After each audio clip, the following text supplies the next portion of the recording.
The room fell silent as Sophia's voice cut through the chatter like a knife. Can someone get this broke old hag out of here?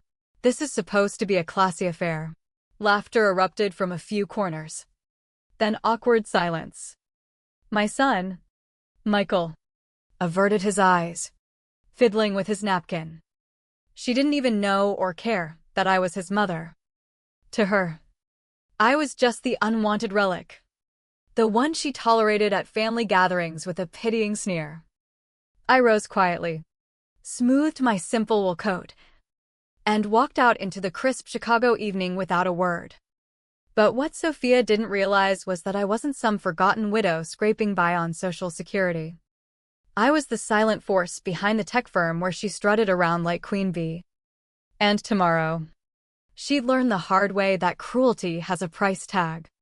The next morning, I sat in my modest Lakeview apartment, sipping black coffee as the sun crept over the skyline.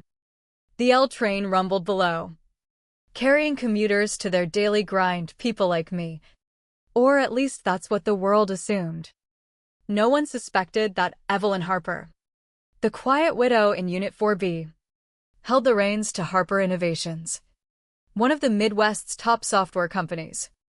I'd built it from scratch 45 years ago, starting with a second mortgage on our family home and nights coding in a basement office while raising Michael alone after his father died in a car accident.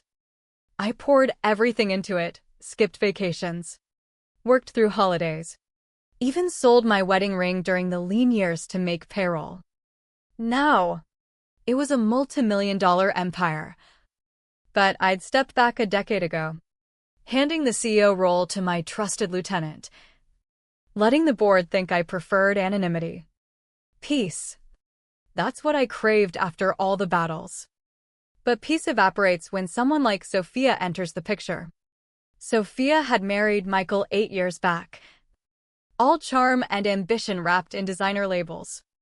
From the start, her eyes gleamed with that calculating hunger, the kind that sizes up a room for what it can give her. She peppered conversations with questions about finances. How do you manage on that fixed income? Evelyn or Michael helps with your bills, right? My son, ever the peacemaker, brushed it off as concern. I stayed silent, never revealing my wealth, never correcting their assumptions that I lived off his handouts. And I certainly never mentioned that Sophia's cushy marketing job at Harper Innovations? That came with my quiet nod. Her resume crossed my desk via a referral. I recognized the last name and approved it, curious to watch her true colors unfold in my domain. Spoiler, they weren't pretty. Monthly reports painted a vivid picture, complaints piled up like unread emails. She belittled interns, gossiped viciously, showed up late with excuses sharper than her stilettos. One entry detailed her screaming at a junior analyst for a minor spreadsheet error, calling him incompetent trash.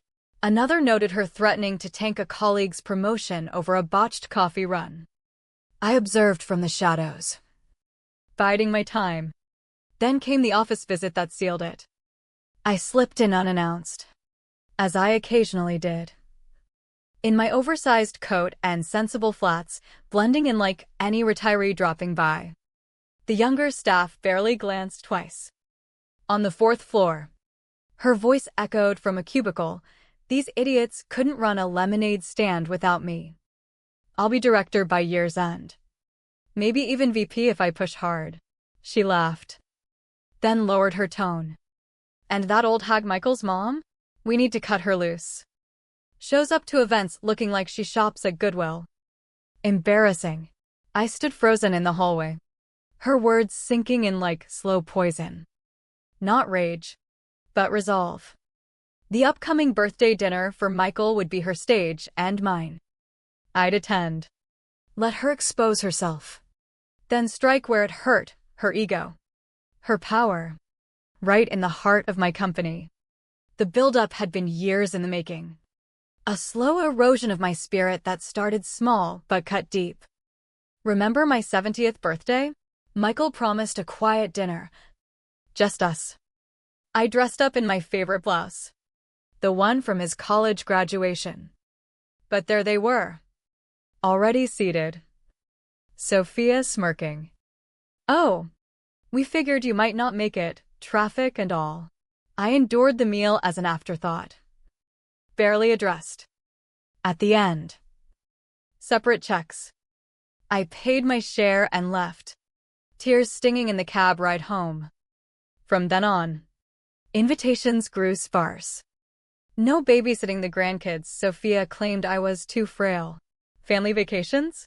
They jetted to Florida with her extended clan, posting beach selfies while I scrolled alone. She told the kids I lived way out in the suburbs, though my place was a quick Uber from theirs. Leftovers arrived sporadically, handed over with a condescending, "Figured you could use some real food, grocery prices these days." Huh. Michael shifted uncomfortably but never intervened. I'd raised him solo, juggled jobs to fund his dreams. But love blinded him, or cowardice silenced him. One afternoon, Sophia dropped by uninvited, nose wrinkling at my cozy setup. "So, subsidized housing? Or do you own this outright?" I smiled. "Paid for it myself." She chuckled. "With what?" "Evelyn? Savings from your pension." I could have shattered her world right then, told her I owned the building, that my pension was dividends from shares worth 8 figures, that her badge scanned thanks to my signature. But I held back, testing her limits. It wasn't just me, it was the poison seeping into the grandkids. They'd parrot her, "Grandma's house smells funny," or "Why no fancy car like Mom's?" At Christmas, my hand-knitted blankets were met with "Oh, craft store stuff," tossed aside. The pain compounded, a quiet ache turning to steel resolve. When she barked that insult at dinner, calling me a broke old hag, it wasn't the words that broke me, it was Michael's silence. That echo would cost her everything. No tears that night. Instead, I dusted off my executive keycard, untouched for years. The last time I'd used it was approving a merger that doubled our valuation. Now, purpose surged through me. After hours, I entered the gleaming Harper Tower in downtown Chicago, my coat blending with the shadows. The night guard, Ramon, straightened up. "Mrs. Harper? Been a while." I nodded. "Call Alex down, please." My COO arrived minutes later. "I ask you, Evelyn. I heard about the dinner. Half the partners were there." She had no clue. We ascended to my preserved office, the air still carrying hints of my favorite chamomile. He laid out the dossier, performance dips, HR flags, witness statements. "She's toxic," alienated teams. "Low morale in marketing." One report, she reduced attempt to tears over a filing mistake. Another, demanded personal favors, threatening reviews. "She acts invincible," I said. Alex nodded. "Thinks the family tie protects her." "Not anymore," I replied. "Demote her." "No firing yet. Make her invisible. Starting tomorrow." He arched a brow. "To what?" "Janitorial staff. Let her scrub what she looks down on." Silence. Then agreement. "When she storms in demanding answers? I'll be waiting," I said. Voice like velvet over steel. I arrived at dawn, trading my coat for a sharp blazer and pearls, subtle power. In the lobby, employees streamed in, unaware. Sophia clicked through in heels, phone glued to her ear. "Yeah. Promotion's imminent. I carry this place." Alex intercepted. "HR meeting. Now. Reassignment effective immediately to facilities." Her jaw dropped. "What?" "Mistake." Paper in hand. She scanned, face paling. Then she saw me. "You?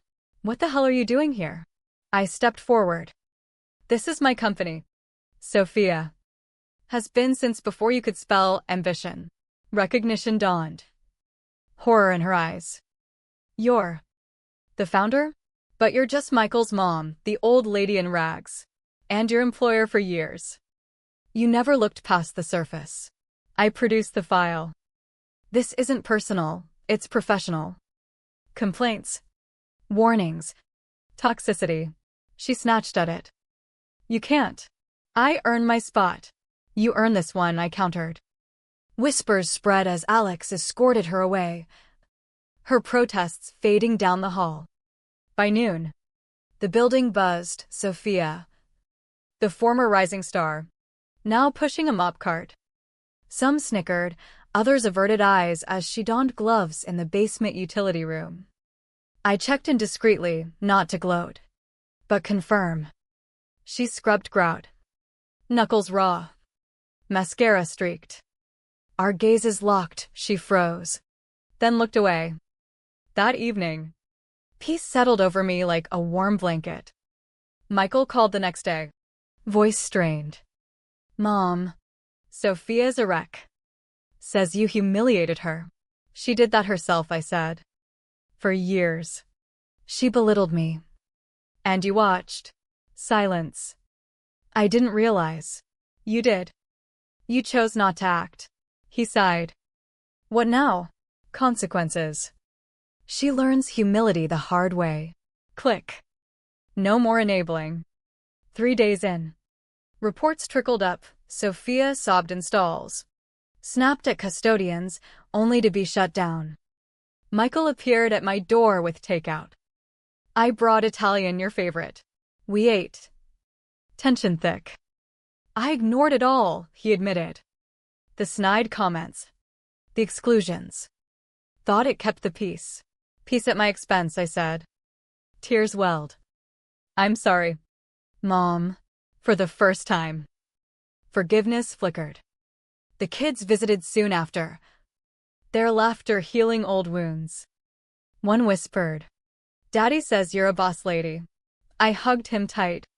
Weeks dragged. Sophia's defiance cracked, but didn't break. She spread rumors, jealous old bat. But truth prevailed. Staff thanked me for the shift in culture. No apology came. Her pride a fortress. At 30 days, HR sought approval for her plea, back to corporate. Deny, I said. She hasn't earned it. Change demanded more than time served. Michael confided, she's broken. Embarrassed. Good, I replied. That's where growth starts, if she chooses it. Finally, I hosted a company family dinner on the penthouse level, reclaiming my place. Board members. Loyal staff. Michael and kids arrived. Sophia slunk in last. Subdued. I stood at the head. I hid in shadows too long. Enduring slights for family. But respect isn't optional. Titles fade, character endures. Eyes met mine, except hers. She lingered post-meal. Mouth opening. Then closing. Walked away. No words needed. I'd reclaimed my voice. My power. Apologies optional, consequences mandatory. As city lights twinkled, I knew the broke old hag had rebuilt her throne. Unbreakable.